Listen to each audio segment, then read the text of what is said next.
Doctor ortho, अब दर्द भी घुटने टेकेगा।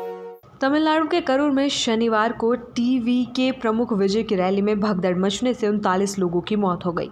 इस मामले पर प्रधानमंत्री नरेंद्र मोदी और मुख्यमंत्री एम.के. स्टालिन समेत कई नेताओं ने शोक व्यक्त किया है। भगदड़ में मारे गए लोगों के परिवारों को मुख्यमंत्री राहत कोष से 10 लाख रुपए का मुआवजा दिया जाएगा। इस घटना से पहले ही मद्रास हाईकोर्ट की तरफ से सुरक्षा कारणों पर चेतावनी दी गई थी। अभिनेता से नेता बने विजय की रैलियों को लेकर शुरुआत से ही विवाद देखने को मिला है। इसके पीछे की सबसे बड़ी वजह भीड़ ही थी। यही कारण है कि सरकार की तरफ से रैली पर कई प्रतिबंध लगाए गए थे। मद्रास हाईकोर्ट ने पहले विजय की रैलियों में सुरक्षा चूक के बारे में चेतावनी दी थी। इसके साथ ही पूछा था कि अगर रैली में किसी की जान चली गई तो इसकी जिम्मेदारी कौन लेगा। कोर्ट ने तमिलनाडु सरकार को सभी दलों की राजनीतिक रैलियों के लिए एक समान सुरक्षा नियम बनाने का आदेश दिया था। सुरक्षा करनी चाहिए।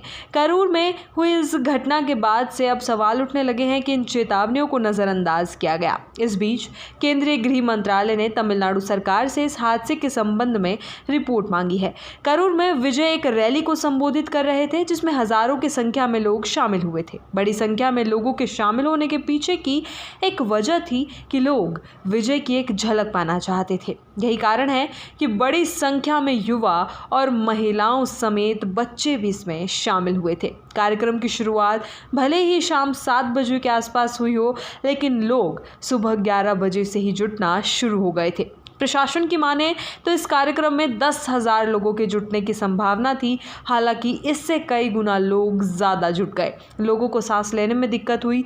इसके कारण कई लोग बेहोश हो गए। विजय ने तुरंत अपना भाषण रोक दिया और लोगों को पानी पिलाया और उनके लिए एम्बुलेंस की व्यवस्था की। हालांकि तब तक भगदड़ मच चुकी थी जिसके कारण 39 लोगों की जान चली गई। इसके अलावा लगभग 100 लोगों का इलाज अस्पताल में चल रहा है। इन सबके बीच खबर है कि टीवी के प्रमुख के घर पर सुरक्षा बढ़ा दी गई है। सूत्रों के हवाले से दावा किया गया कि लोगों के गुस्से को देखते हुए विजय के आवास के घर की सुरक्षा को बढ़ा दिया गया है। इस हादसे के बाद आरोप प्रत्यारोप का सिलसिला शुरू हो गया है। डीएमके के नेतृत्व वाली राज्य सरकार ने एक्टर से नेता बने विजय पर जमकर निशाना साधा है। आरोप लगाया गया है कि हमेशा ही उनकी रैली में दिशा निर्देशों का उल्लंघन किया गया, जिसके कारण ये हादसा हुआ।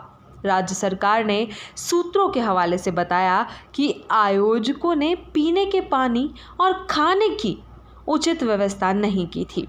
इसी वजह से भीड़ में मौजूद लोग बेहोश हो गए। गौरतलब है कि राज्य सरकार के आदेशों पर टीवी के एक वकील ने जोर देते हुए कहा कि पार्टी ने रैली में पुलिस के सभी दिशा निर्देशों का पालन किया है। वकील का कहना है कि त्रासदी के कारण विजय को भी गहरा घात पहुंचा है। वो तमिलनाडु के लोगों से प्यार करते हैं। डॉक्टर ऑर्थो, अब दर्द भी घुटने टेकेगा।